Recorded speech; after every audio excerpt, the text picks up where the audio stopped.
Okay, so that you would understand better what we are talking about in this class, because I have prepared this video and I would like the students to watch it. Okay, the Jewish, this is Judaism, the dietary law, and the calendar. Well, for all of you who are in Israel, I'm sure you are familiar with this already. Okay.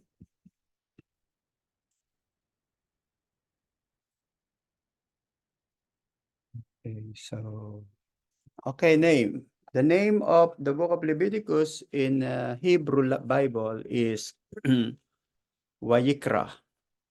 Vayikra, it is not Leviticus. Okay, Leviticus is only for the Christian Bible. Okay, but this is in Hebrew, it is Vayikra means and he called and God called. Okay, in Septuagint or in Greek Bible, when the Greek people translated the Bible, okay, instead of calling it Vayikra or he called, they translated or they titled it as Leviticus or Leviticus in English. And it pertains to the Levites, which is one of the 12 tribes of Israel. So where did we get that? And he called. Okay, there in Leviticus 1, verse 1. Okay, now the Lord called to Moses. So remember I told you na the Jewish people title their literature based on the first sentence. The first sentence of their writing. So ano ba yung first sentence ng Leviticus 1:1? And the Lord called to Moses. And he spoke to him from the tabernacle of meeting, saying, kaya tuloy, they titled it, and he called, or and God, or and the Lord called. That's the title. Okay, what are the messages? Okay, the message, number one message, very, very important, okay, is that God is holy. You can see that in Leviticus 16, 1 to 5, 10, 1 to 2, 20, 6 to 8, and 22, 32. There is so much emphasis on the holiness of God. Okay, on the holiness of God. And this holiness is very important to the people of God. Okay, look at that. The meaning of holy is separation or set apart. That's why if you will look at this true illustration, God, this is the red one, and creation. So God is not in the creation. All right? He is not part of the creation because he is residing in his own abode. He is located or he resides in his own abode. Okay, unlike the creation, lahat ng kinreate ni God, from the beginning of creation, they are all here. Okay, so the question of some people, what is creation before God created it? Nothing. Nothing. There was nothing, and that is beyond our understanding. Okay, so this is creation. So when you think about anything about creation, you can find here lahat ng mga Diyos-Diyosan, rebulto, angels, good angels, bad angels, good people, bad people, all of them are here. All right, and then letter B, whatever else is holy by reason of its relationship to the holy God. You are holy because you are connected with God. All right, that is the meaning of holy in our understanding. Leviticus 27, so set yourself apart to be holy, for I am the Lord, your God. Okay, so ang kinukumand lamang ni Lord ng holiness is His people. Okay, that's why people who do not belong to God will never understand the meaning of holy. Okay, they will never understand the meaning of holiness because they don't have the concept of holiness. They do not have the concept of holiness. Okay? How about now, ang Israelites, they are God's people. The Israelites are God's people, so their surrounding are not holy. Bakit ang Israelites ay holy? Because they are connected with God. They have relationship with God. So anything or anyone or any race that is connected with the God who is holy will become holy. Okay? How about the surrounding? That's why the surrounding of Israel are not considered holy. So what is the opposite of holy? They are common. Common. In other words, ordinary. Okay? So yung mga friend natin na hindi believers, family natin, they are common. They do not belong to God. Okay, look at this. This is very important. Okay, the status of a person's role in Israel's cult. So there is a space, the sanctuary, the camp, outside the camp, and then the wilderness. And then there is person. Okay? So makita natin space. Yung space na yan ay importante sa God. At yung person, sila yung mag-o-occupy ng space. Alright? Kaya yung sanctuary, ang pwedeng mag-occupy lang yan ay priest. Yung camp, ang pwedeng mag-occupy lang yan ay yung people of God. Alright? Outside the camp, yun yung mga temporarily unclean. Ano yung naging unclean?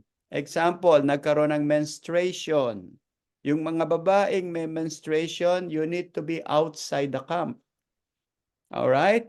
At alam na natin yan, di ba? Nung nagkaroon ng pandemic, di ba? Pag may pandemic, you need to stay. Kailangan kang mag-isolate because you are sick. But in ancient Israel, you are considered unclean. Unclean. Kaya you have to be temporarily out of the camp. And then, nasan yung, ano yung wilderness? Yung wilderness na yan, iyan naman yung unclean spirit. Alright, so if we will look at this, okay, look at your slide. So, yung pinakasentro niya ay si God. Alright? Tapos yung nakapalibot sa kanya, yun yung mga priests. Alright? Tapos yung nakapalibot sa priest, yung mga camp. Yung mga kampo, yung mga bahay, bawat 12 tribes of Israel. Okay? And then, look at that outside. Outside the camp are those unclean. And then, away from the camp is the wilderness. Where can you find in the wilderness? You can find the scorpion. You can find the snake. You can find the wild animals. Okay? So you do not belong to that wild animals. Okay? You do not belong to the wild animals. Okay? Because you belong to God. And then look at this. The status of persons, ritual purity. So ito yung mga spaces again natin. The inner court, Levites. The holy place, priest. The Holy of Holies is high priest. So let's go back again to our slide. Oh, listen to this. If you are pastor, if you are worker, if you are ministers, the closer you are to God, the higher demand of holiness. Okay, tandaan natin yan, ha? Kapag ikaw ay hindi namumuhay sa holiness, you will be exposed by God or you will be killed by God if you are Israelites. Pastor, how about if you are Christian? Don't worry. You will be removed by God from the holy ministry. All right? If you are stubborn and you are unwilling to live a holy life in the presence of God, you will receive the consequence of your stubbornness. Because the higher the ministry, the higher the demand of holiness. And God is still holy in our generation. Kaya kapag kayo ay nagmi-minister at hindi kayo willing i-give up yung kasalanan, you better resign. I will say that again. You better step down because God will expose you soon and very soon. Paano kung hindi naman ako ine-expose? Yung family mo will be punched by the devil dahil wala kayong covering ng holiness ng God. Alright? Kaya nga sabi ni God, I will punish the children up to the second, third, and fourth generation if you will not honor me as your God.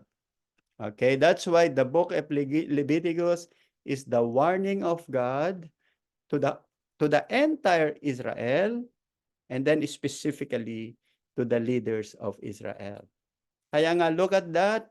You can see the tabernacle is the center, and not everyone can come closer to the tabernacle.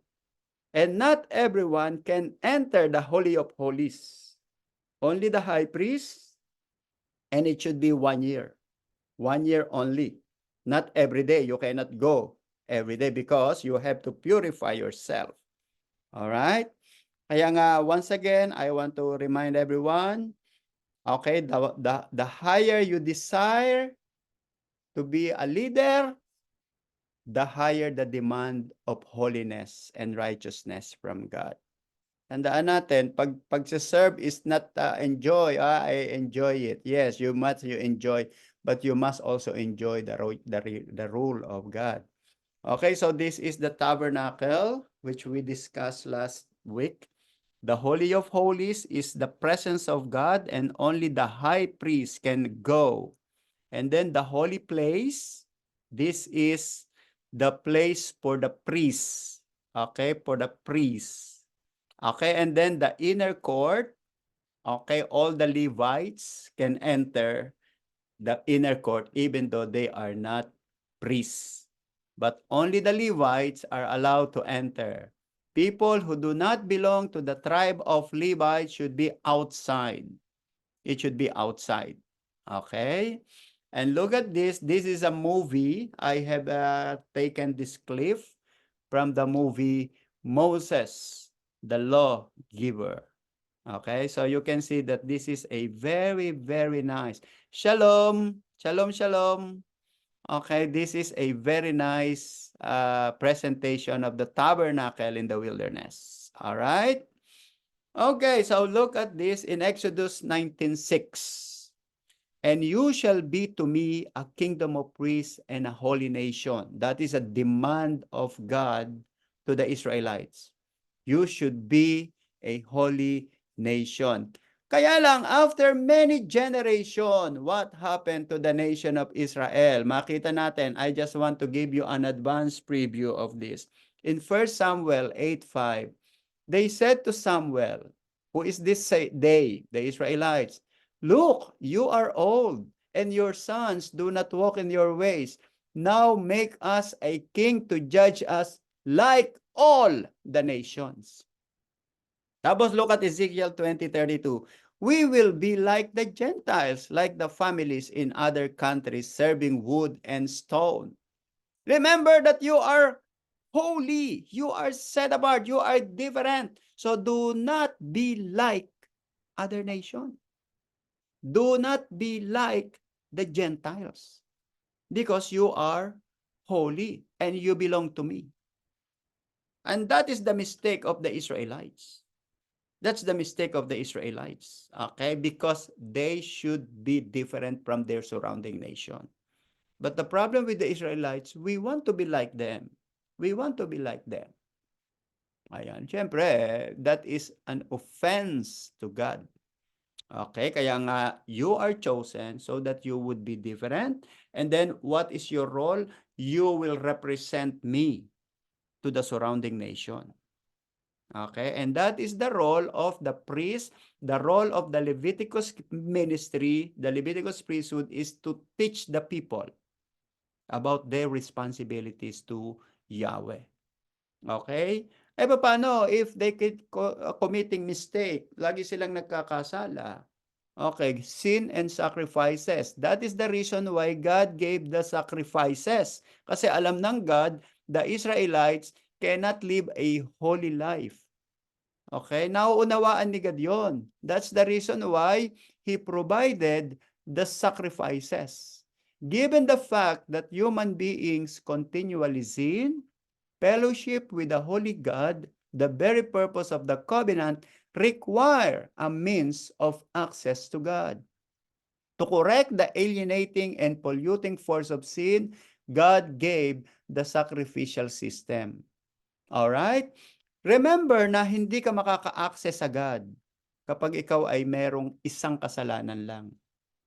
So, ang mangyayari sa mga Israelites, especially sa mga priests, hindi nila maa-access ang Diyos, hindi sila makakarinig ng message from God. So ngayon, ano ang ginawa ng God? Nag-provide nung sacrificial system. Kaya yung sacrificial system, yung mga animal sacrifices, ang purpose nun ay upang sila ay magkaroon ng access muli sa Diyos. Upang sila ay bigyan uli ng Diyos ng kapatawaran, ng chance na marinig uli ang kanyang boses. Alright? Leviticus 6:9, command Aaron and his sons, saying, this is the law of the burnt offering. The burnt offering shall be on the hearth upon the altar all night until morning, and the fire of the altar shall be kept burning on it.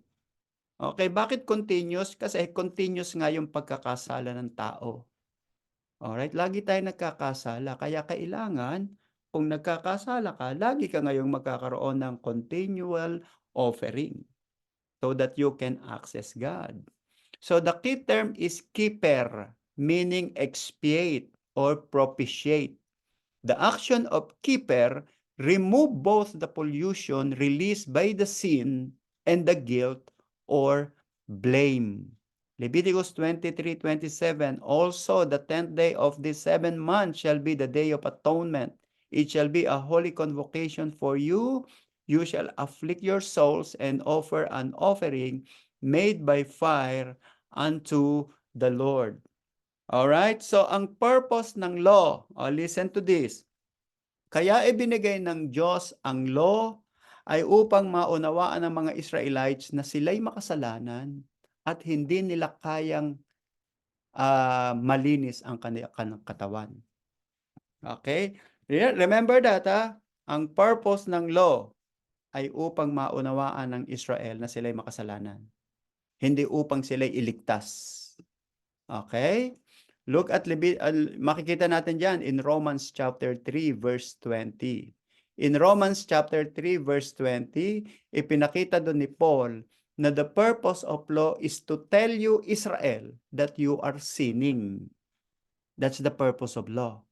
Hindi upang sabihin sa Israel na, Israel, you will be saved. No, you have to wait to your Messiah because the Savior is the Messiah, not the animal sacrifices. The animal sacrifices is a reminder that they are committing sin. Okay? So lalabas yan sa inyong midterm exam. Okay, what is the purpose of the law? Okay? So our reference for this is Romans chapter 3 verse 20.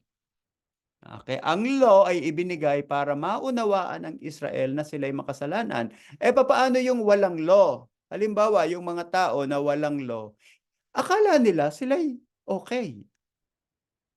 Okay? Akala ng mga taong hindi nagbabasa ng Biblia na sila ay okay. Look what happened to you. Okay, bigyan natin tayo ng sample. Look what happened to you. Nung hindi pa kayo nagbabasa ng Bible, akala nyo lang yung lahat ng ginagawa nyo okay na. Pero when you start reading the Bible, dun mo nalaman na ikaw pala'y makasalanan. Because the law is the knowledge of sin. Okay, kaya pag hindi ka nagbabasa, wala kang kaalam-alam. everything is okay sa'yo. Kasi nga, mangmang ka, hangal ka, wala kang alam. Kaya tuloy, hindi mo alam na ikaw pala'y makasalanan. So, start reading the Bible, dun pa lamang ipipinpoint ng Bible sa puso mo na ikaw pala'y makasalanan. At yon, dun ngayon papasok yung process of salvation. Okay? Dapat maging clear sa atin yan. Another important teachings in the book of Leviticus. So, maunawaan natin ang purpose ng mga sacrifices na yon ay dahil sa kanilang kasalanan. Subalit yung sacrifices na yon ay nagpipinpoint lamang, okay, na sila'y makasalanan. Kaya dapat tanggapin nila yon. Now, ang mga Israelites, tinatanggap ba nila yon? Yes, tinatanggap nila na sila'y makasalanan. Okay, letter D, another important teachings in the book Leviticus is the importance of tithes and offerings. Okay, sabi ng God dito, Leviticus 27:30, and all the tithes of the land, whether of the seed of the land or of the fruit of the tree, is the Lord's. It is holy to the Lord. All right, so it is holy to the Lord. So the same thing, yung kinikita daw natin, sabi ng Biblia, 90% belongs to you. Alam na natin yon. 10% belongs to God. It does not belong to you according to God. Because, sabi dito, whether the seed of the land or the fruit of the tree is the Lord's. It is holy to the Lord. Kaya do not touch the holy. Give it to God because it doesn't belong to me, to you, it belongs to God. And then for all Levites and priests, Numbers 18:20, when you take from the children of Israel the tithes which I have given you from them as your inheritance, then you shall offer up a heave offering of it to the Lord, a tenth of the tithes. So ito palang mga Israelites, kapag sila ay merong natatanggap na offering from the Israel, ito palang, mga Levites, mga priests, kailangan pa rin nilang bigay ang tithes. Kailangan pa rin nilang ibigay yung tithes na yon. Okay? And I believe you are doing that. You know it. And when you speak to the church, when you talk to the church, you better use this. Now, some people will say, Pastor, Old Testament yan. Yes, Old Testament yan. Si Jesus Christ ay hindi yan ipinagbawal. In fact, pagdating sa New Testament, sabi ni Jesus, dapat nyong gawin to. You should do this, but do not neglect other things. Para bang I have 5 questions or I have 5 commandments, lahat yon susundin, sabi ni Jesus. Lahat yon susundin. Okay, next is the consecration of Aaronic priesthood. Remember na yung Aaronic priesthood, bakit ba nagkaroon ng Levitical priesthood? Paano nagsimula yan? Remember when Moses was in Mount Sinai in the book of Exodus, we can see God was talking to Moses, and then while he was in the Mount Sinai, eto yung mga Israelites, they began to make a golden calf. Okay, yung golden calf na yon ay ginawa nilang God. At iyon ang kanilang winorship, nagkaroon sila ng celebration, and then God told Moses na, oh Moses, eto yung mga Israelites. They have just made a pledge that they will obey me. Tapos eto ngayon sila nagse-celebrate at sinasayaw pa yung Diyos-Diyosan. And then ang sabi ni Moses, those who want to join me, come to me. So sino yung unang lumapit kay Moses? Yung mga Levites. Okay, so yung mga Levites na yon, sila ang first group na lumapit kay Moses. And then what happened to the opponents of Moses? God punished these people. Okay? And then ano ang ginawang reward ng God sa mga Levites na lumapit kay Moses? Doon ngayon in-establish ni God yung Levitical priesthood. All right? But prior to the plan of God, walang Levitical priesthood. Okay? Nagkaroon lamang ng ministry because of the surrender of the Levites to with Moses. Now ngayon, eto ngayon ang requirements ng God. The priests and all the servants of God must be consecrated. Okay, consecrated is very important to God, and that is the same thing. Kaya sa atin, wala na tayong rituals. Tayo mga Christians, wala na tayong mga rituals. Ano ang ginagawa natin? Prayers. Alright? Leviticus 8:6.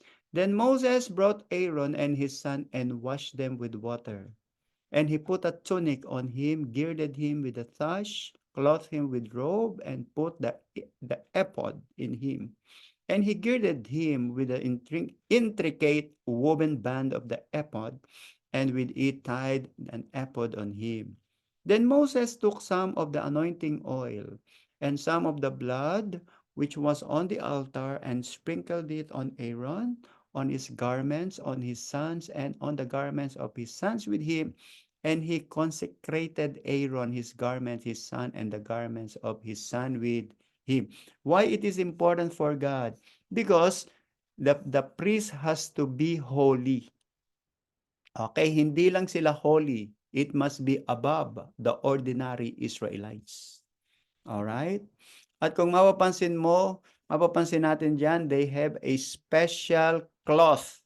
They have a special garments. Okay, na dapat gamitin when they minister unto God. And then number 2, they need to have an anointing oil. They need to be anointed. Okay? The word anointed is Moshiach. Alam natin yon, di ba? Alam natin yon. So sa ating mga Christian, kapag tayo ay nagiging pastor, nagiging worker, our pastor or someone, our senior pastors prayed for us. Or sometimes nilelehan tayo, or sometimes they put oil. Okay, because oil is a symbol of the Holy Spirit. And that is what we need. All right? You can see in the time of Jesus, walang nag-anoint sa kanya ng oil. Napapansin nyo ba yon? When you study the New Testament, ni kahit isa walang nag-anoint ng oil kay Jesus. Sino ang nag-anoint ng oil kay Jesus? Father, during the water baptism. At iyon yung anointing na kailangan natin. Okay? Ang kailangan natin ay yung anointing na katulad ng anointing ni Jesus Christ in the baptism of the Holy Spirit. When the dove descended upon him. That's the anointing of the Messiah. Okay? And that is what we call the Melchizedek priesthood na pinag-aralan natin doon sa Genesis chapter 14. Okay? And according to Psalm 110, it is the Melchizedek priesthood will be the priesthood forever. Okay, kaya nga makikita nyo, merong difference, di ba? May pagkakaiba yung kay Jesus Christ at saka yung sa Old Testament. Okay? But in the Old Testament, these are the requirements of God to the Israelites. All right? Okay. All right, eto yan. Alright, meron tayong turban, na andyan yung mga shoulder vest, urim and tumim, yung sash, yung ephod, yung lahat ng requirements. Okay? This is a requirements by God because the high priest and the priest are holy and they are consecrated to God. Alam nyo, hindi pwede yang mag-join sa mga kung ano-anong sports, hindi yan pwedeng pumunta sa mga kung saan-saang gawain because they are holy. At ganun din tayong mga Christian. That is the meaning of holy. Hindi ka dapat nakikita sa mga lakwatsahan ng mga unbeliever. Kung kaya nga you need to check yourself. Kanino ka nag-e-enjoy? Kanino ka nag-e-enjoy? Check yourself. Do you enjoy the company of the believer? Or do you enjoy more the company of the non-believers? If you want the non-believers more than unbeliever ka pa rin. Alright? Because the Spirit of God is not upon you. Of course, because kaya nga sabi ng Bible, delight yourself in the Lord. And He will give you the desires of your heart. Alright? Alright, so my brother, this is very important to our lesson today. Okay, so eto yung kanila. Ito, it was Moses. I'm just making you all these pictures so that makita nyo yung consecration na importante sa Old Testament. So he started, Moses anointed the priest or the high priest, Aaron, and then the 4 sons of Aaron. Lahat sila ay inanoint din ni Moses because this is the initial priest of Israel, the initial priesthood of Israel. So for God, it is very important. All right. Okay, so these are sacrificial offerings. So if we will look at our entire book, so these are the different types of offerings. So anong number 1? Burn offerings. You can see that in chapter 1, chapter 6, and then up to chapter 6. So anong description ng burn offering? Whole animal was burned, a token of dedication. And then aside from burnt offering animals, meron pa ring mga cereal or grain offering. Inio-offer pa rin nila yung mga cereal. Okay? We can see that in chapter 2 and 6. Often an accomplishment to burn and peace offering. Number 3 is peace or fellowship offering. Chapter 3. And then 7, establishing fellowship between a person and God. And then meron na namang another sin offering. All right, chapter 4, chapter 6, to obtain forgiveness for the offenses made against God. And then panghuli, guilt offering. Chapter 5, and then chapter 6 and 7, to obtain forgiveness for the offenses made against people and community. What are these offerings? Bakit ang dami-dami nilang offerings? Alam nyo ba, marami din tayong offering, tayong mga Christian, hindi lang natin alam yon. Alright, now I will discuss to you one by one. So merong burn offering, animals, and then meron tinatawag tayong cereal or peace offering. All right, sin offering and then guilt offering. Now, I will put it this way. This is the simplest. Listen to this. You can preach this. Ang unang-unang dapat i-offering ng mga tao itong tinatawag nating okay, khatat. Okay, if you can read Hebrew. Anybody can read Hebrew here? Meron bang marunong magbasa ng Hebrew dito? Konti lang, Pastor. Sige, Albertine, can you please read the red one? Sin offering. How do you read this? It's katat. This is katat. Very good. Okay, how about the number 2? Shalom. Shalom. Etong pangatlo. Is it Ola? Ola. All right, good. Okay, so this is khatat offering, shalom offering, or shalomim. Okay, and then the third one is ola, or olamim. Okay, what are these offerings? Okay, ito yung summary ng lahat ng offerings ng mga Israelites. Number 1 is khatat. Khatat is offering by high priest for our sins. Kaya yung high priest nag-o-offer din para din sa kanyang sin. Why? Because lahat tayo nagkasala. Lahat tayo nagkasala, kaya kailangan mo ng burn offering. Yun yung unang-una. Okay, at kasama din doon sa burn offering na yon yung iyong pang mga sin offering. And then number 2, ng burn offering, pag pinatawad ka na ni God, burn offering, you need peace offering or shalom offering. Para ikaw ay magkaroon ng peaceful relationship with Yahweh or with Jesus. So, kailangan mo munang magkaroon ng sin offering. Pagkatapos ng sin offering, meron kang pang peace offering. Ano yung mga peace offering? Cereal, mga grain, peace offering. And then ano naman yung burn offering na kung tawagin natin ay ola. Ang ola, yan yung tinatawag nating surrender mo sa God. Kailangan mo ng volunteer surrender sa God if you want to serve God. Alright, kaya number 1 requirements ng God, kailangan mo nang mapatawad ang kasalanan mo, sin offering. Pag natanggap na ni Lord ang sin offering mo, mag-o-offer ka na naman ng second, peace offering, shalom, shalomim. Pagkatapos ng shalom offering, so best friend na kayo ni Lord ngayon. Nawala na yung enmity between you and God. So ngayon, human being, are you willing to offer your ola offering? A total surrender to me. That's why 3 offerings ang specific na binabanggit. Okay, so it is not enough to say, I am forgiven. Yes, you are forgiven, but you have to maintain your peaceful relationship with God.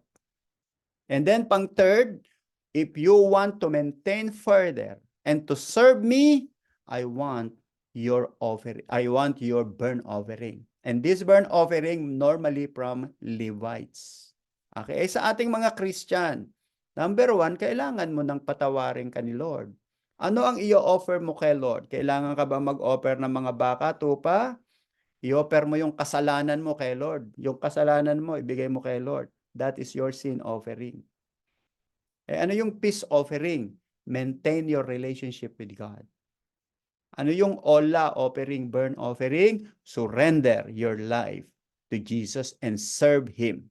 If you are unwilling to serve, if you are unwilling to surrender, do not serve kasi mapapahama ka lang, madidisappoint ka. Okay, madidisappoint ka kapag hindi ka willing magkaroon ng ola o burn offering. Siguro hindi ka titigil after ilang taon, tatamarin ka na because doon ka lang hanggang sin offering ka lang. Alright, so 3 ang importante sa Panginoon. Kaya nga nakita natin dami-daming offering but actually 3 lang yan. Surrender your sin offering, surrender your peace offering para maging BFF kayo ni Lord. Okay, now, if you want to serve God, burn offering. Surrender everything. All right. So in the service of God, look what happened to the children of Aaron. That's why you cannot serve God. Look at that. Leviticus 16:1. Now the Lord spoke to Moses after the death of the 2 sons of Aaron, when they offered profane fire before the Lord and died. And the Lord said to Moses, tell Aaron, your son. Okay, ano ba nangyari? Ano ba nangyari dito? Binabasa ko lang to, no?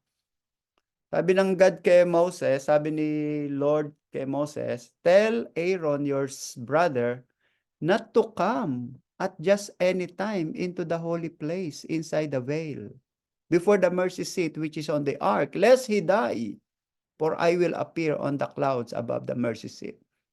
Sabi ni God kay Moses, Moses, sabihin mo dun sa kapatid mo, si Aaron, huwag siyang pasok ng pasok sa holy place na kung kailan niya gusto. Dahil pag ginawa niyo yun, papatayin ko siya. Mamamatay siya. What does it mean to us? Huwag kang magse-serve sa God kung kailan mo lang gusto. At hindi ka pwedeng mag-serve kay God, magpunta ng church kung kailan mo lang gusto. When you surrender to God, you need your commitment. Sabi ni God, lest he die, dahil baka mamatay siya. Kung ganun ang gagawin niya sa akin.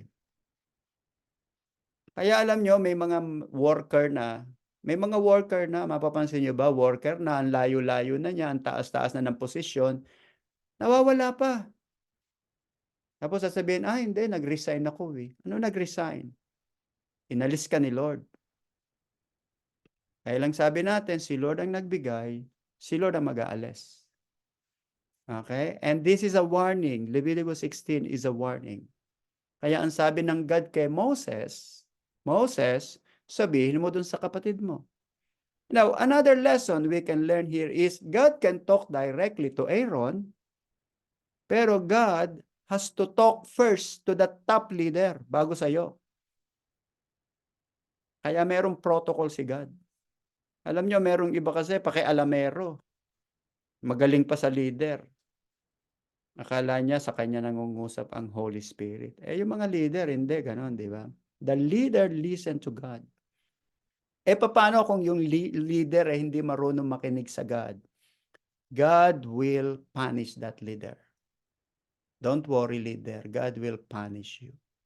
Hanggang ma-realize mo na you need to listen to me, to God. Alright? Ganun si God. Kaya nga may nagtatanong, paano yung paulit-ulit na nagkakasalang leader? Napaka-insensitive, napaka-ingratitude, napaka-ganon. Hayaan mo, i-expose ni Lord yon. Alright? But if you are a leader, you need to learn how to recognize the voice of God. Because you are holy. You are consecrated by the Lord. Okay? Lest He die, pwedeng hindi ikaw ang mamatay. Ang papatayin ni Lord, yung ministry mo. Yun. In other words, He will just destroy it. 3. Thus Aaron shall come into the holy place with the blood of the young bull as a sin offering and a ram. So eto ngayon, binigay ni Lord yung requirements. Kung pupunta ka sa holy places, sa most holy, kailangan ayusin mo sarili mo, hindi yung pasok ka ng pasok kung ano lang ang damit mo.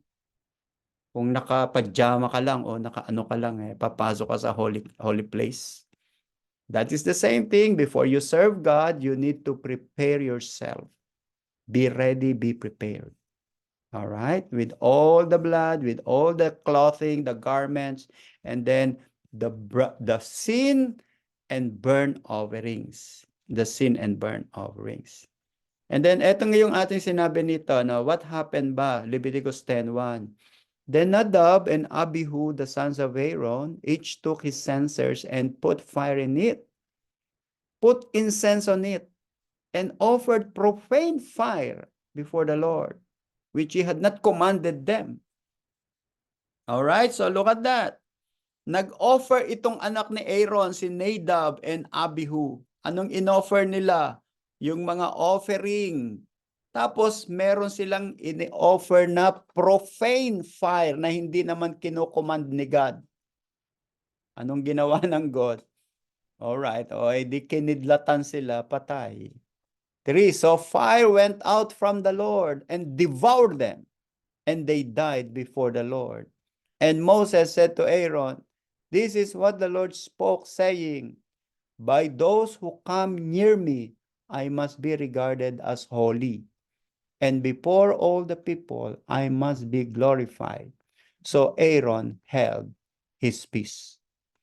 All right, so there is a difference between holy and profane. All right, kaya nga, you want to serve God, you should know the rules, you should know your limitation. Okay, ano yung tinatawag nating strange fire o profane fire dito? Ito yung mga ginagawa natin na hindi naman kinukommand ni God. Kaya you need to be consult your leader before you make anything. Okay? Because the leaders are appointed by God to you. Alright? Okay, so sabi ko nga, the nearer you access to God, the greater purity requires. Kaya itong si Nadab, and Abihu, they were appointed by God, anak siya ng high priest, they were, siguro medyo mga ano to, mga pilyong bata, pilyong anak. O yan, sige, gawin natin. Alright. Akala nila susunod ang Diyos sa kanila. Alright. Buti nga ngayon, hindi tayo kinikidlatan ni Lord, ano? Pag tayo nagkakasala, magsesend agad si Lord ng kidlat. Abay, mamamatay lahat tayo kapag tayo, pag ganun ang ginawa ni Lord. Okay, next important teachings here, the clean and unclean animals. Ano ba yung mga clean and unclean animals? Leviticus 20:25, you shall therefore distinguish between clean animals and unclean, between unclean birds and clean birds, and you shall not make yourself abominable by beast or by bird or by any kind of living thing that creeps on the ground, which I have separated from you as unclean. You shall be holy to me, for I am the Lord, am holy, and have separated you from the peoples, that you should be mine. So that is the meaning of holiness. I have separated you from the people, and you should be mine. That is the same thing with Jesus Christ. You belong to me. You do not belong to other religious group, but you belong to Jesus. Okay? Now, bakit ano ba yung mga unclean animals na yon?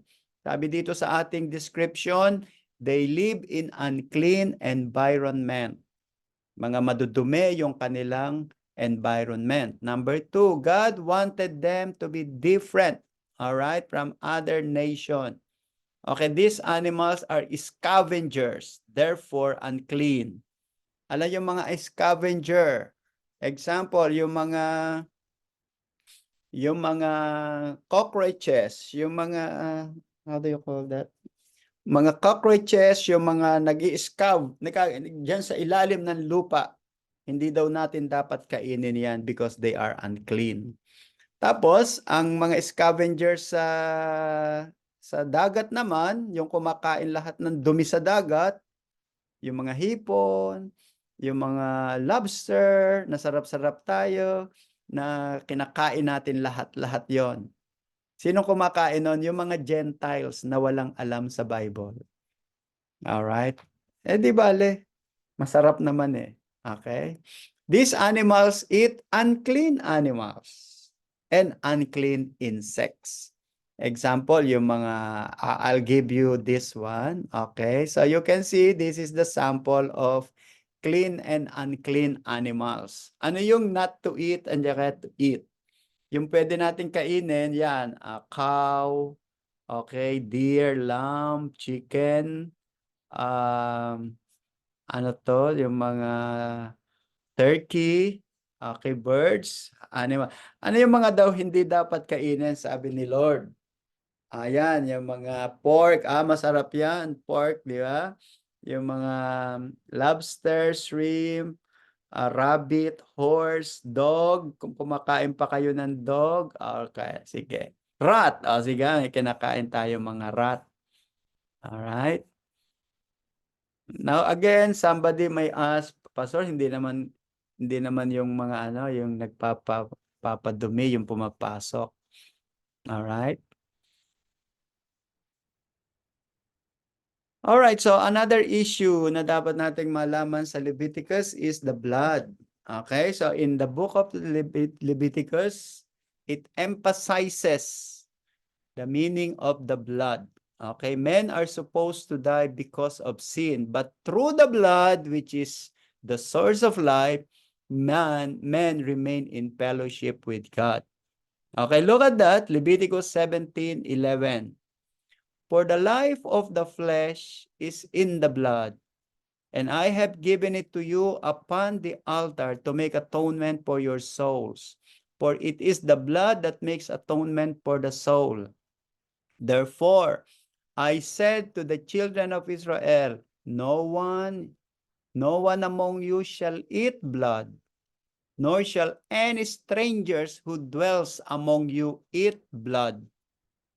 Then inulit yan ni God sa Deuteronomy 23:23. Only be sure that you do not eat the blood, for the blood is the life. You may not eat the life with the meat. You shall not eat it. You shall pour it on the earth like water. All right, now if you will read the original Hebrew, okay, there is a big difference. Okay, so in Hebrew, it says here, Rakatsak levivti akol hadam. Ki hadam hu hanefesh. Ano yung nefesh? What is nefesh in English? Anybody can tell what is nefesh? Hu hanefesh balot tokal hanefesh im habazar. What is nefesh? Anybody can tell? Yung mga Hebrew speaking there sa inyo. Albetrin, what is nefesh? Pastor, ang hanefesh. It is, hanefesh is soul. So, spirit din. Nefesh is soul. But spirit is ruach. Ruach. Magkaiba pa. Magkaiba yan. Kaya nga pinag-aaralan natin yan. Ewan ko kung saan natin madidiscuss in what part of the Old Testament. Okay? So according to God, do not eat blood because in the blood, there is your soul. In other words, your soul is in your blood. That's why don't eat blood. In the English translation, for the blood is the life. But ang ibig sabihin nun, for the life is the soul. I don't know why King James Version changed the soul to life. That's why God doesn't want us to eat blood. Because in your blood is the home of your soul. Tapos sarap na sarap ka, kinakait mo yung soul. Because God knew that the blood is sacred. Kaya dito paulit na ulit binanggit ni Lord Akol hadam, ki Adam, hu nefesh, hinanefesh. Alright? So yun yung ituturo nyo. Valotokal hanefesh im habazar.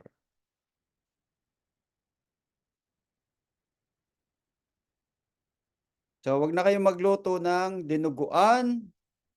Wag na rin kayong magluto ng pag meron lang puto yan, magluto ka't kainin mo. Yan ang sabi ng iba.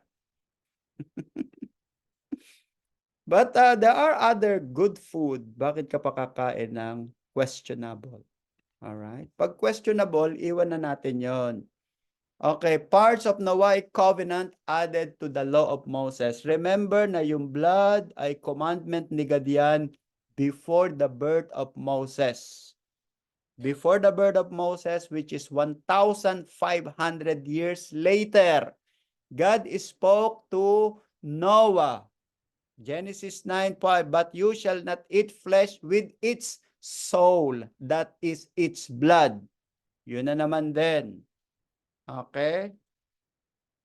Ayan ito yung Hebrew. Sabi dito, ad dashar banapsyo damolo tokhelu. So, do not eat flesh with its life, that it is blood. Surely for your blood life, for your life blood, I will demand a reckoning. So this again, that's the meaning is flesh with its soul, its blood, you shall not eat. So habang kumakain ka daw ng souls ng blood, sabi ni God, kinakain mo din yung soul. Pastor, may soul ba yung animals? Yun sabi ni God Sabi ni Lord siguro naman wala, siguro. Pero understand the topic, understand the Hebrew. Okay, sa New Testament, ikinuman din yun ni God in Acts 15:28. For it seemed good to the Holy Spirit and to us to lay upon you no greater burden than this. Excuse me. Okay, in Acts 15:28, for it seemed good to the Holy Spirit and to us to lay upon you no greater burden than these necessary things, that you abstain from things offered to idol, from blood, from things strangled, and from sexual immorality. If you keep yourself from this, you will do well. So kasama pa rin yung blood sa New Testament. Kaya yung sinasabing, iba na yung New Testament. Anong iba? Ayan that's very clear. Okay, so this command is commanded by God to the Christians. And then in the Old Testament, sa panahon ni Moses, God commanded it to the Jewish, to the Israelites. Paano nung panahon ni Noah? God commanded it to all people. It means all people, regardless of your religion, should not eat blood. Okay? Pastor, masarap Okay, bahala ka sa buhay mo. Narinig mo na yan. Alright? It's you and God. Feasts and festivals. So what are the feasts and festivals of the Lord? Number 1 is Sabbath.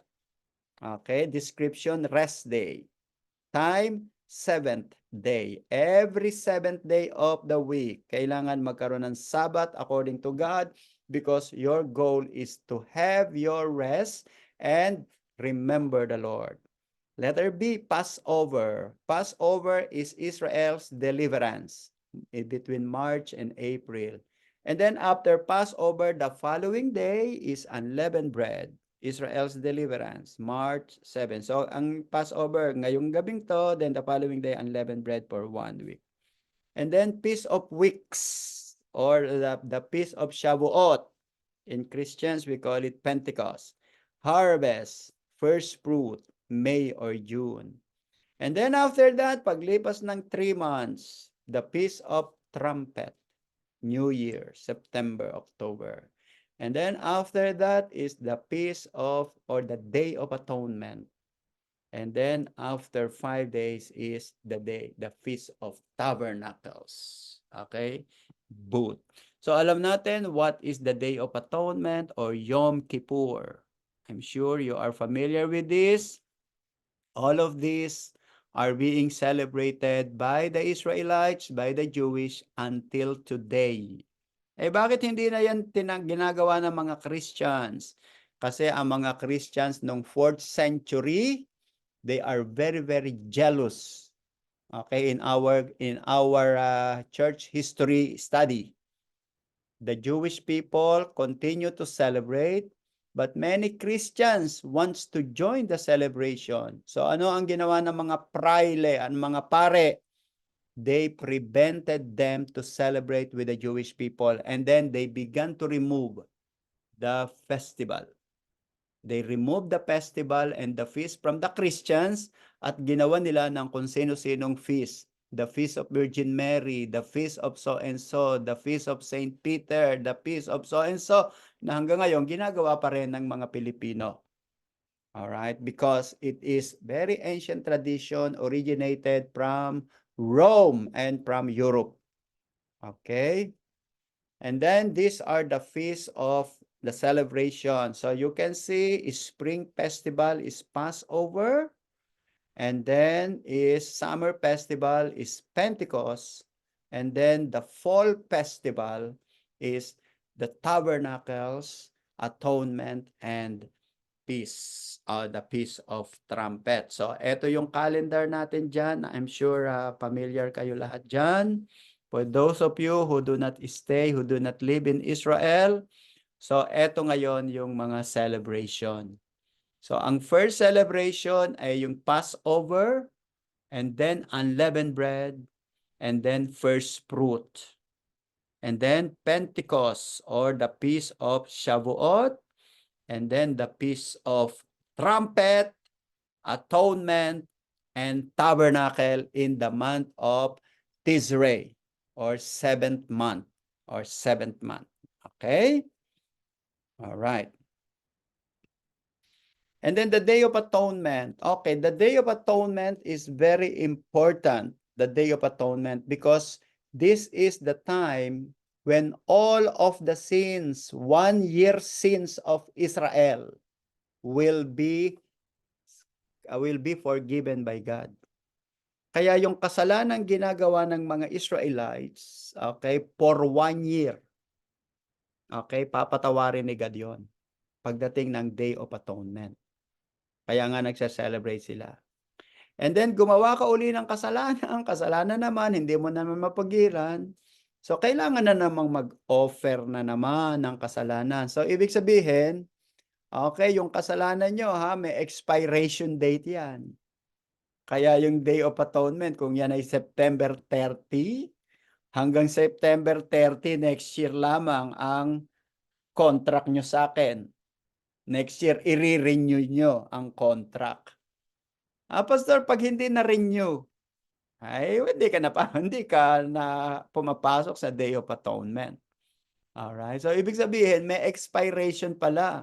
Kaya nga makikita nyo, maa-appreciate nyo yung ginawa ni Jesus, di ba? Yung kay Jesus, sabi, once and for all, isang beses lang.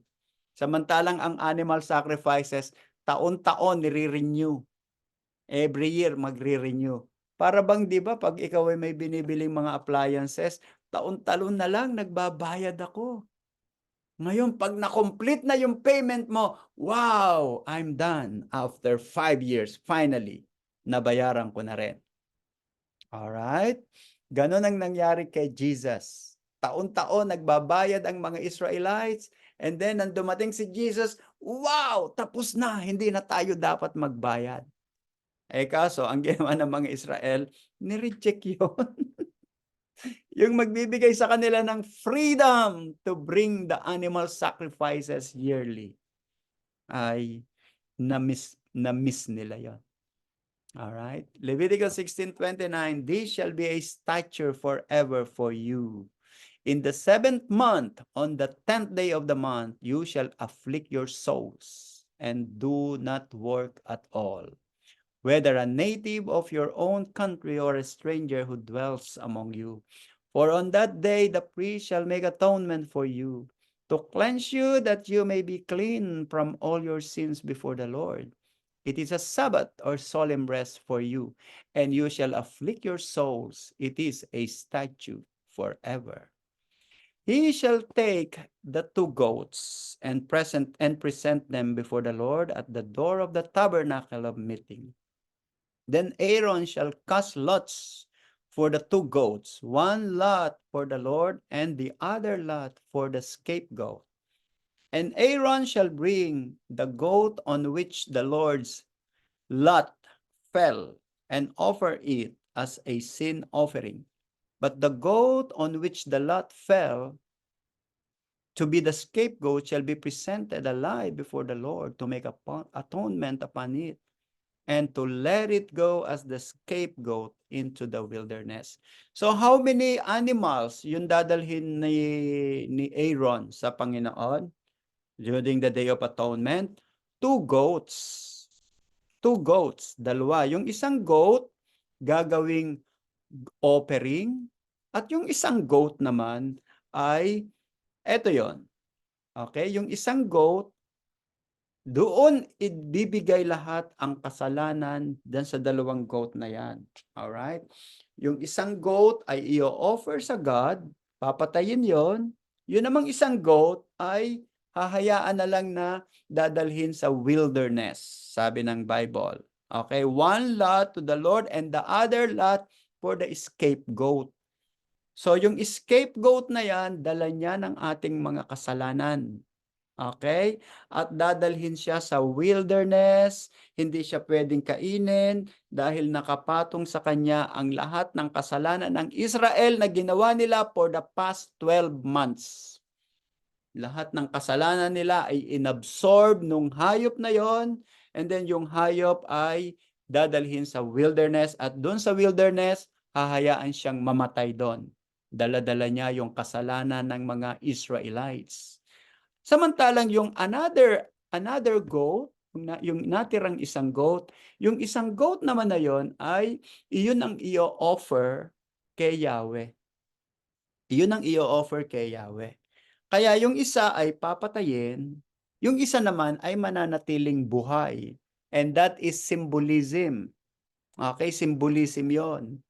Na nung si Jesus ay pinatay, pero hindi siya nanatiling patay, kundi siya ay nabuhay pa rin. Kaya dalawa ang ipinapakita dito ng Bible. Isang namatay na offering, at saka yung isang buhay, pero offering din yon. Only that you will send them to the wilderness. Okay? When Jesus Christ was crucified, inoffer siya. Pero yung kanyang soul, nagpunta ang Panginoon diyan sa dapat niyang puntahan. Okay, we will talk about that in the New Testament. Kaya this is very, very symbolical. This is very, very symbolical. It speak about the life and death of the Savior, of the Messiah. Okay? Kaya nga tayong mga Christian, okay, we are so grateful because Jesus Christ can receive all of our sins. Okay, lahat ng kasalanan natin, pwedeng patawarin ng Panginoon. Alright? So that is the Day of Atonement. Okay? Kaya nga yung mga tao, I'm sure you're familiar with that, Israel. yung mga tao diyan ay nananatiling they continue to celebrate the Day of Atonement. Now, ang question ko ngayon ay ganito. Ano ang ino-offer nila para yung kasalanan nila ay ma-cleanse on the Day of Atonement? Unang-una, walang temple. Number 2, walang animal sacrifices. Nawala. So it means, ang kasalanan ng mga Israelites ay hindi na-atone. Hindi nako-cover. Yun yung atonement. Hindi nako-cover yung kasalanan ng Israel simula nung ang temple ay ma-destroy nung 70 AD or nung panahon ni Lord. At iyon ang mali, yun yung akala nila na everything is okay. No, everything is not okay. Dahil walang temple, walang priest, wala kayong makikitang priest na tinatawag ang Israel. Kalimitan tinatawag sa kanila ay rabbi. Yung rabbi ay hindi priest. At yung pinaka-head nila ay hindi high priest, kundi chief rabbi. Dahil alam nila na walang sacrificial system at walang temple, it was destroyed in 70 AD. So now, ang question ngayon, paano maa-atone ang kanilang mga kasalanan? Paano? That is only through Jesus Christ. Kaya from the time of the destruction of the temple until today, wala silang atonement. So it means, walang forgiveness of sin. It is only through Jesus. Kasi tapos na nga yun eh. Kaya nga double jeopardy, di ba? Na wala ang temple, walang animal sacrifices, that one offense. Number 2, nireject nila si Jesus. That second offense. Alright? Okay, so we have a question. Sister, Pastor, di mm-mm. po yung feast po dito sa Israel, di pwede din po sa atin, di ba? Kasi Ano?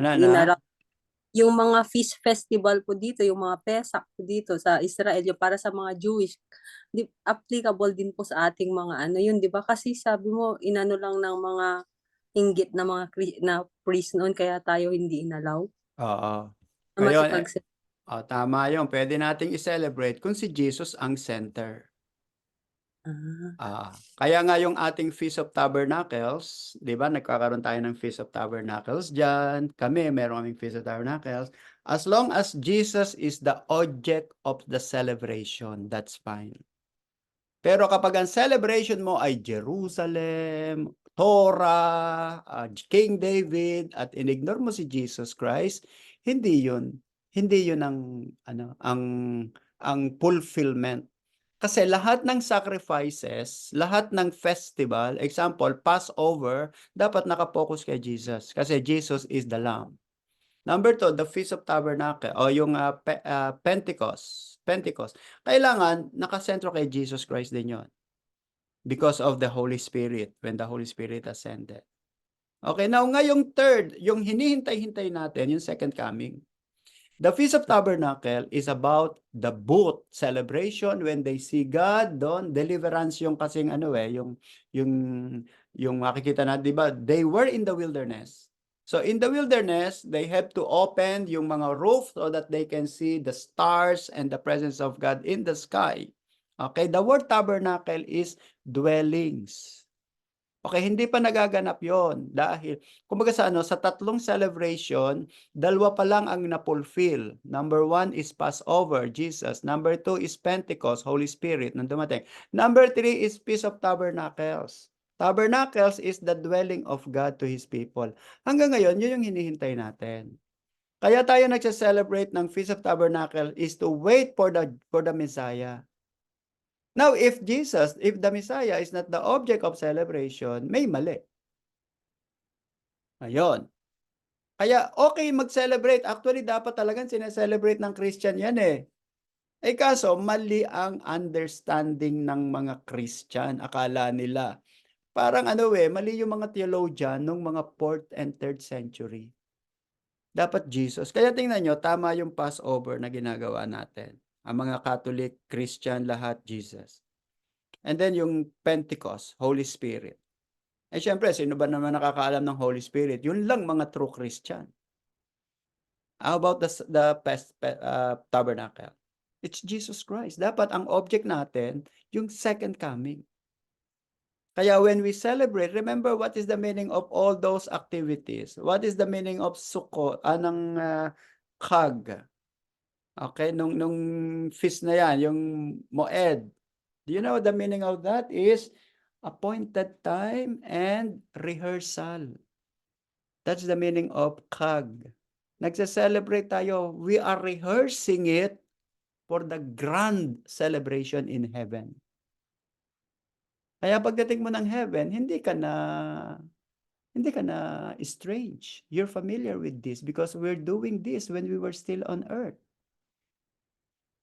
Kaya when you do your celebration, do your best because you will do that again in heaven. You will again celebrate it in heaven. Okay? And that is the mistake of many Christians in the past. Inalis nila yung Sukkot, inalis nila yung ganon, inalis nila. So sa atin, tingnan nyo, pag Christmas, dapat si Jesus ang celebration, hindi si Santa Claus. Pag ang celebration natin pag Christmas ay yung mga gift giving, may problema doon. Pag ang celebration natin dyan ay yung mga object, may problema doon. It should be Jesus. Always, it should be Jesus. Because the object of all the feast is the Messiah. All right.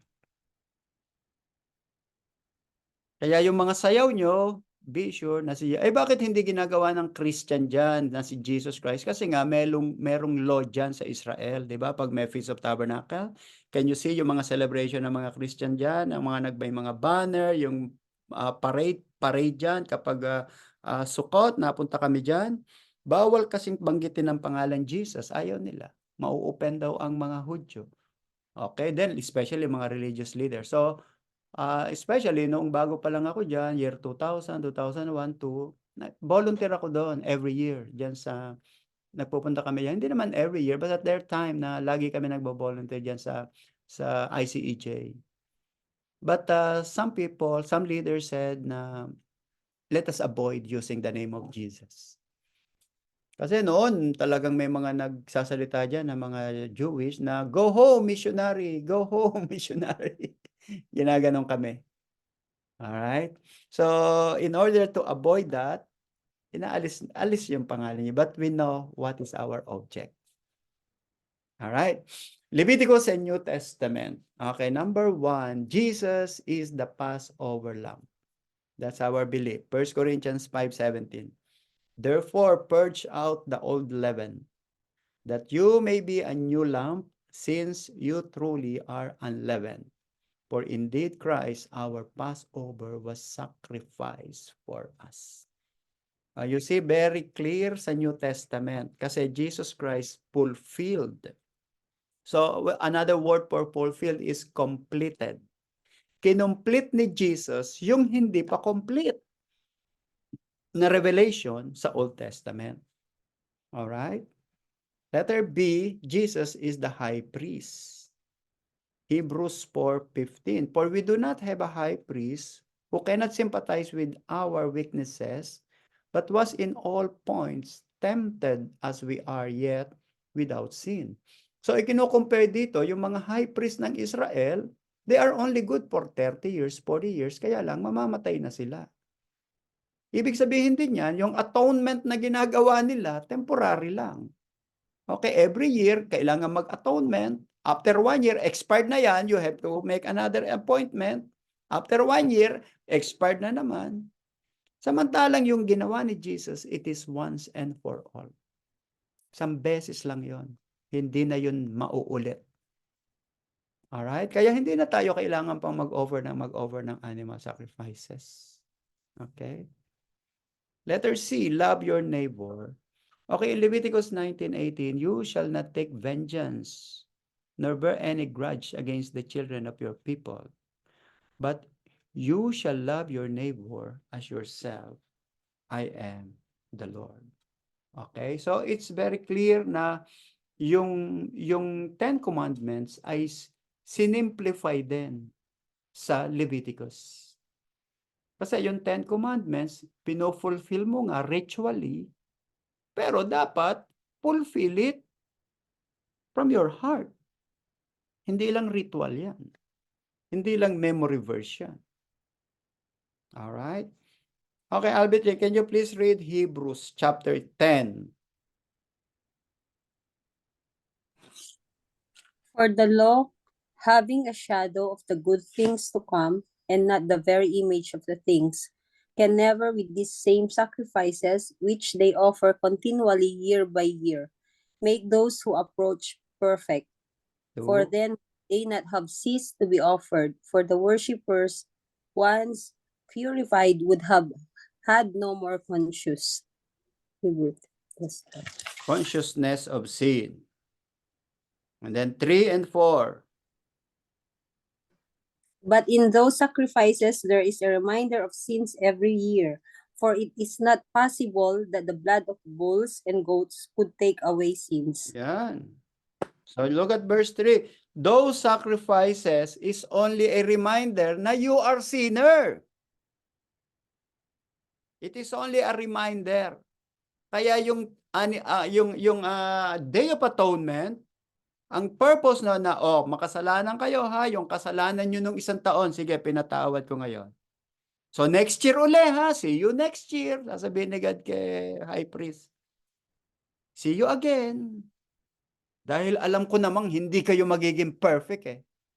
Kaya see you again. Kasi yun namang mga blood na yan, temporary lang yan.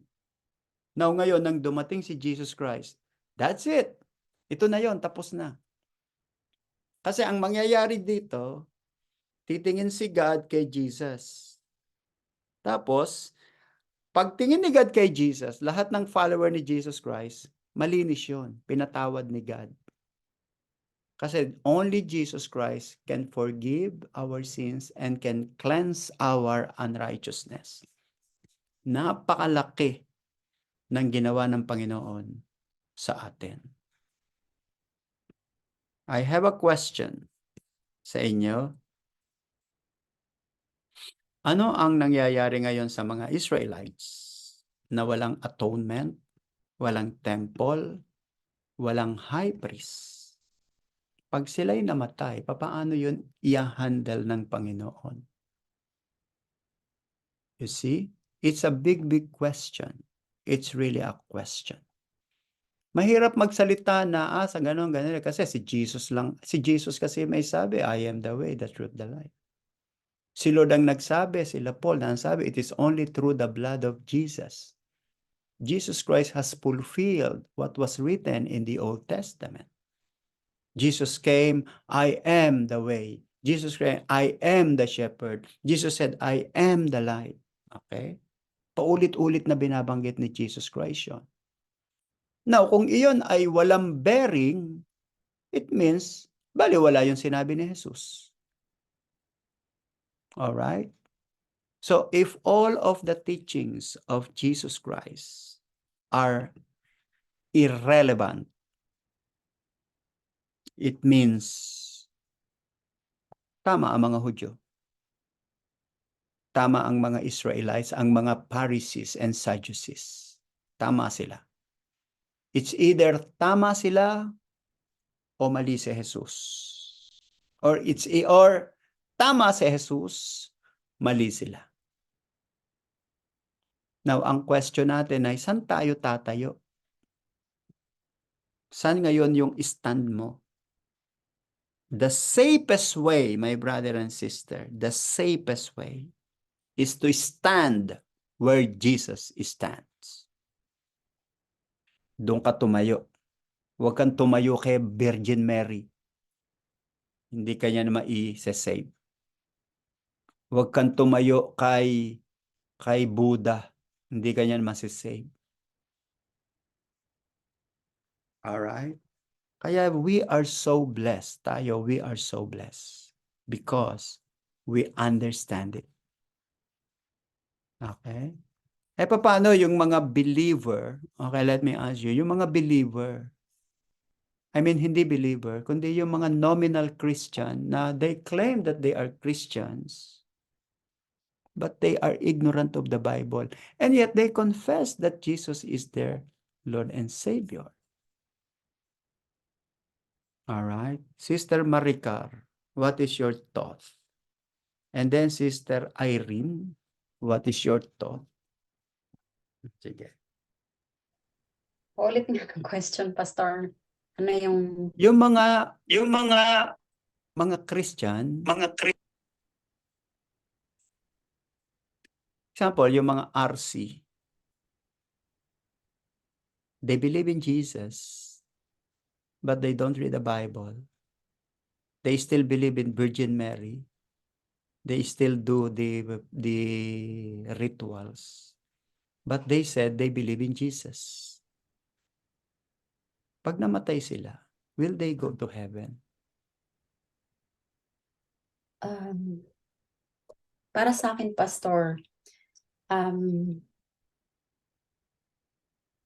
para sa akin, mahirap mag-judge. Kasi sabi nga, di ba, si Jesus Christ is the judge. But para sa akin, as naniniwala kay Jesus Christ, they confess but they don't believe truly.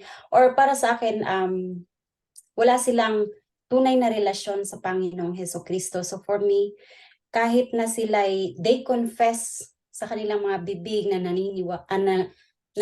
may Jesus Christ as their Lord and Savior, but naniniwala sila truly sa mga statue.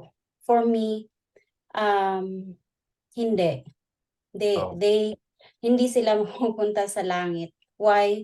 Because yun yung pinaka ni God, na He is a jealous God. Kailangan natin maging direct or maging maayos ang ating relasyon sa Kanya. Yung relasyon na tunay, na totoong kinikilala natin ang Panginoon na ating pinaglilingkuran, which is Jesus Christ. So, yun. Kasi nga, ang naalala ko before, na-miss ng mga Hudyo yung blessings to accept Jesus Christ, na yun yung the way, the truth, and the life. So, naniniwala lang sila na may Jesus, pero hindi nila pinaglilingkuran ng totoo. Yung para sa akin, Pastor, correct me if I'm wrong. Tama. Para sa akin, Tama yung para sa iyo. Tama yung iyong pangangatwiran. That's right. Kaya we need to have stand, ha? Huwag kayong tatayo sa gitna. Hindi pwede tayong gray issue. Kaya kailangan, pag tayo kay Jesus, Jesus. Pag tayo hindi kay Jesus, doon ka sa kabila. Kaya yung ibang nagsasabi, sabi mo nga, kung ikaw naman ay sumasamba pa sa iba, ay hindi totoo yun. Kailangan mo ng personal relationship. Di ba? Thank you, Sister Maricar. Sister Irene. Excited yata si Irene. So, Diba? Praise God, napakaganda ng tanong, no? Like na nabanggit mga pastor, talagang mag-stand tayo. Kasi iba po yung naniniwala lang, di ba? Na their belief, Jesus, at iba yung sumasampalataya. At kapag di ba sumasampalataya, sabi nga sa Corinthian, tunay na nakipag-isa. At alam naman natin, sabi mo nga po, yung tanong, kung hindi sila nagbabasa ng Biblia, paano natin malalaman yung katotohanan? Di ba nga po, ang Biblia, siya yung, yung salitang ating Panginoon na pagkain ng ating kaluluwa. Alam, sabi rin sa Psalms, di ba, ang salita, di ba, ay katulad ng ilaw na nagbibigay liwanag sa ating dadaanan. At alam naman po natin sa John 1, ang salita ng ating Panginoong Jesus. So kaya ganun po kahalaga yung like dun din po sa gawa, di ba? Napakahalaga din po, isa na doon, paano natin malalaman yung mga tinuturo ng mga apostol na kailangan natin, di ba, bilang mga Kristiyano, talagang namumuhay po tayo sa katotohanan, at paano natin malalaman kung hindi po nagbabasa. So talagang nandun po, hindi lamang tayo maniniwala, pagkos talagang lalakaran natin, di ba, ang kalooban ng ating Panginoon. So paano natin malalaman? Through reading the Word of God. Dahil ito rin po yung magpapalaya sa atin yung katotohanan at ang salita ng ating Panginoon. amen. All right. Thank you. Mga pastora ba kayo? Alright. Sino pang tinawag ko? Yung pangatlo. Tinawag ko ba si Helen? Hindi. Emelita. Alright. So, sige, Sister Emelita. Emelina po, Pastor. Emelina pala. Good evening po, Pastor. Good Good evening. morning pala. Ayan. Pastor, kasi as I grow, Christian na talaga yung tatay ko. And then, napunta ako sa isang pamilya na they are Catholic. So, ang sabi niya doon, sabi nung isang nag-testimony, if you love Jesus, so we know that Jesus, na ipinanganak siya ni Virgin Mary. Sabi niya doon, kung if we love Jesus, if we follow Jesus, and if we respect Jesus, so dapat daw i-respect din daw natin yung si Virgin Mary at saka si Joseph. So ano po yung explanation po doon, Pastor? Kasi karagdagang knowledge po ba? Very good. Very, very good. Kasi iyan yung common understanding ng mga tao. Iyan yung katwiran ng tao. Pero hindi ganyan ang katwiran ng Diyos. Kaya nga kailangan magkaroon tayo ng mind ni Jesus. Di ba? Sabi ni Paul na we need to have the mind of Christ. Yung mind of Christ, alam niya na si Virgin Mary yung mother niya. Okay? Alam ni Jesus Christ na si Virgin Mary ay pwedeng maging problema sa ministry. Okay? Now, I want you to understand this, ha? Mapapansin nyo, nang si Jesus Christ, si Mary, at saka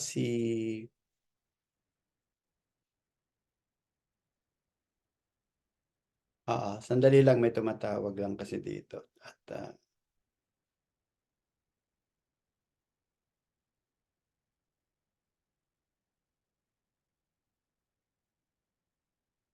alright, so nang si Joseph, Mary at si Jesus na maliit pa siya, hinahunting ni Herod, nagpunta ng Egypt.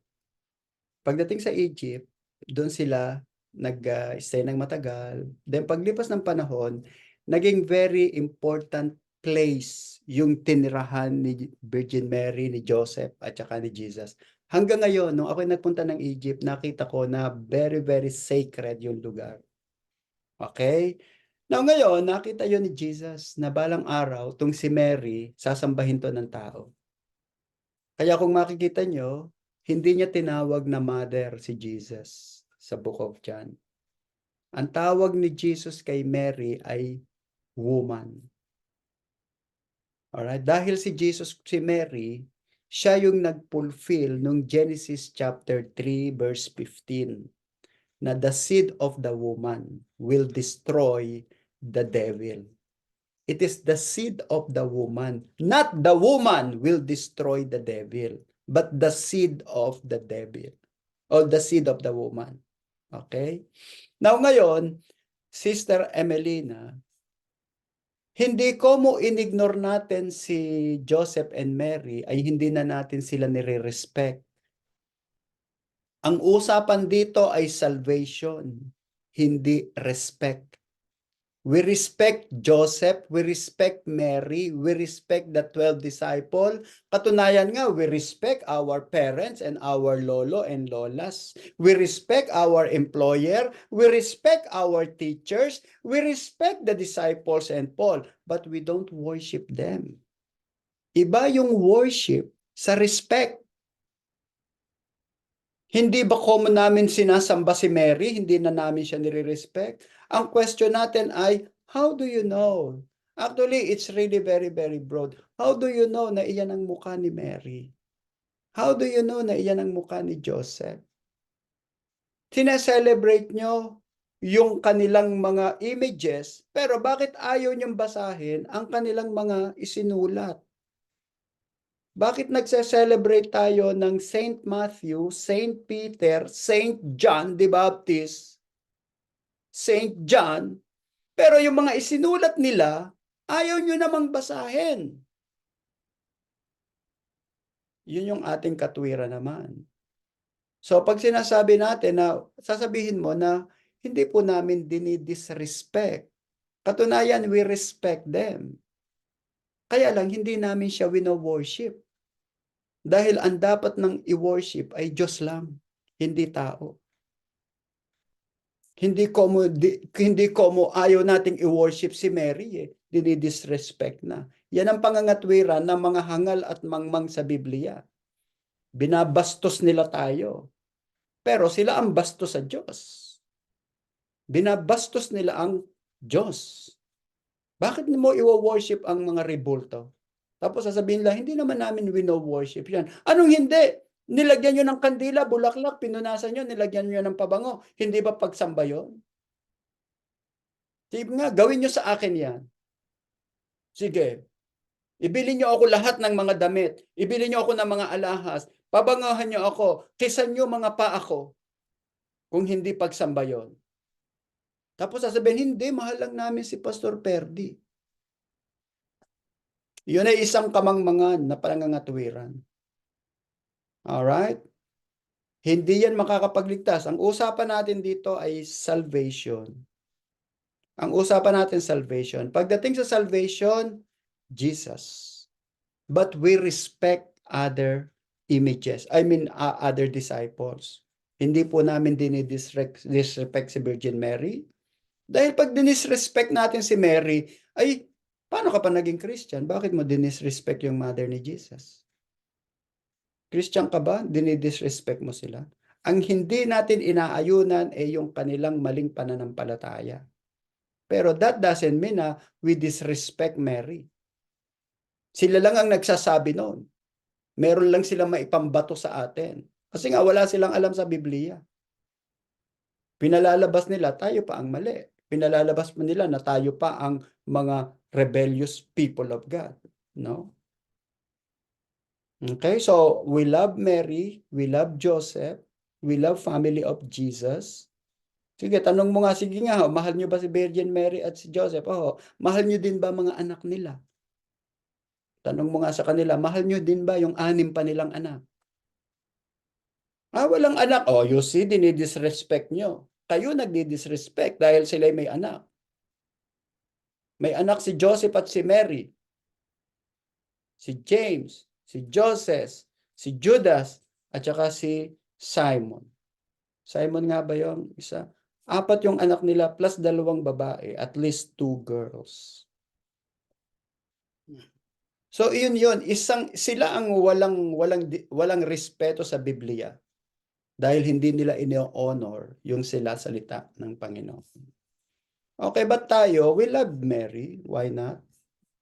We love Mary because she is the mother of my Lord Jesus Christ. But I will never worship Mary because she cannot save me. Only Jesus can save us. Yun. Kaya huwag tayo mag-iisip na tama silang mga tuwiran. No, mali silang mga tuwiran. Paninira yung kanilang ginagawa. Paninira yon sa atin at sa salita ng Diyos. Alright? Okay, so close na natin. Isa na lang. May tanong si sister. Sino ba itong nagtatanong? Ako po, Pastor, kasi dun sa ng Catholic po, kasi saan po ba, di ba 10 years din silang nag-aaral. Yung mga priest ng Catholic, saan po nila kinuha yung ano nilang, yun yung kumbaga nila para mag-aral, tapos 10 years. Ganito kasi ang Catholic, ginaya nila yung style ng Jewish. Ang Jewish kasi, pag mag-e-explain ng Old Testament, kailangan nila ng mga commentary from different writers. Example, kailangan nila, alam nila kung ano yung writing ni Ramban. Kailangan nila, alam nila yung writing ni Rashi. Kailangan alam nila ang writing ni Vilna. Kailangan alam nila yung mga writing nila Josephus na mga explanation sa mga Bible, sa Old Testament. Ganon sila mag-aral. Ang pinag-aaralan nilang mabuti yung mga explanation ng mga dating scholars. Hindi sila nakapokus sa Old Testament. Ganon din ang Catholic priest. Ang pinag-aaralan nila ay si Augustine, si Saint Francis of Assisi, si Clare, sila Francis Avila, sila Augustinian, Sisters of Zion, yun yung kanilang pinag-aaralan. Hindi sila focus sa Bible. Ang explanation nila should be galing kay Augustine. Kaya tuloy, Augustinian ka. Yun namang isa, ang explanation ng Bible dapat kay Francis of Assisi. Kaya Franciscan ka. Yung isa naman, galing kay Benedict. Kaya tuloy, Benedictine ka. Kaya may mga order yon. Napansin nyo sa Catholic, may Order of Augustine, Order of Benedictine, Order of Franciscan, Order of Bernard de Clairvaux, Order of Sister of Zion. Kasi yun ang focus ng kanilang understanding sa Bible at tradition. Hindi sila nagre-rely sa atin, sa Holy Spirit na babasahin natin and then i-rely natin ang Holy Spirit. Okay, meron dapat silang quotation na kinukuha na ang explanation ni Augustine dyan ay ganito. Ang explanation dyan ni Benedictine ay ganito. Hindi sila pwedeng mag-explain ng sarili lamang. Alright, kaya tuloy, ganun ang kanilang way of interpretation of the Bible. Traditional. Alright? Pastor, is it true that Catholic is Illuminati? Pwedeng maano, kaya lang mahirap yung magsalita tayo ng ganun. Posibleng ganun din sila. Okay? Alright, so let's close it in prayer. Baka abutin tayo ng 12:00. Father, we thank you and we praise you. We bless you for tonight's discussion and continue, Lord, to give us more wisdom and knowledge and understanding. We give you honor and praises in Jesus' name. Amen. Amen. Amen.